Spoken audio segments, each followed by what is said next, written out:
Looking to get on Night City fast? Easy, chum. We're just talking about bikes. Hey, it's Game Rant, and here it is. Cyberpunk 2077. Every motorcycle ranked by top speed. Vroom vroom. Number 7. Brennan Apollo. Welcome to the Badlands, the outskirts of Night City. A vast desert filled with, well, mostly nothing. There's very little reason to come out here, except it is the perfect location for our test today. What it lacks in points of interest, it makes up for with straight roads, making it the perfect location to open up any vehicle, including the focus of today's video, motorcycles. We're starting off on the most basic of basics, the Brennan Apollo, an all-purpose vehicle which at the very least has the benefit of off-roading traction, but sure, anything going that slow would be easy to control. We're talking a measly 107 miles per hour flat, at least in our listing, and even our test couldn't push it past 108. As we've alluded, Night City streets take many curves and detours, making this a natural choice for daily commuters, which explains its many varieties you'll come across all classes. It's the bottom of this list not only for being the slowest, but also just being the most boring.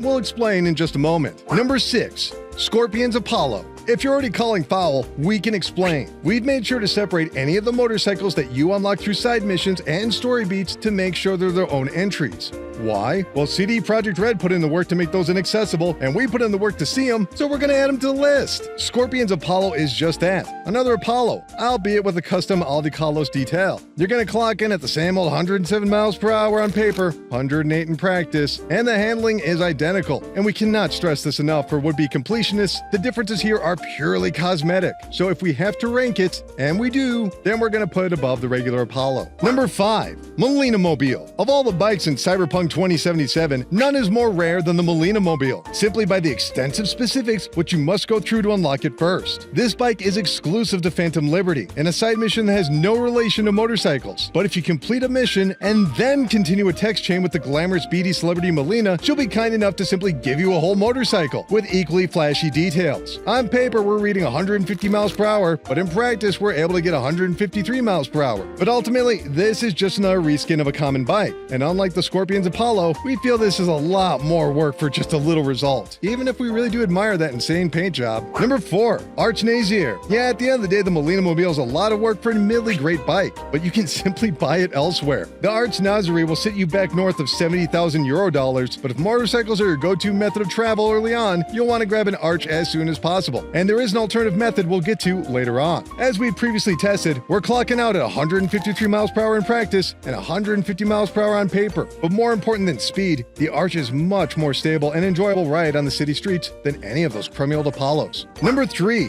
Nzertomat. As any Cyberpunk fan will tell you, this isn't the last time we'll see the Arch. So why is this higher than the basic Arch? Well, because you have to pay for the basic Arch, and the Molina Mobile is a lot of work. Meanwhile, the Nzertomat has a poppin' pink and purple setup that makes it practically look like a delicious piece of candy. Sadly, paint jobs don't improve the physics control of the universe, so you guessed it, 150 miles per hour on paper, 153 miles per hour in practice. But how much work does it take to get? Just punch in a code on a door and you'll get yourself this beautiful bike. Free and easy. Number 2. Jackie's Arch. Hold on to your hats, folks, because this next bike is the final example of the ever-popular Arch model, and the one you're most likely to nab as players unlock their good pal Jackie's beloved motorcycle early on in the game. Featuring a nice contrast of red and black, this vehicle will stand out in every neighborhood in Night City, but of course, it will still clock in at 150 miles per hour on paper and 153 miles per hour in our tests. But like we said, after the first act of Cyberpunk, you'll earn one in your garage for free, leaving some to wonder why you would even bother getting the other bikes. Well, too late to ask now.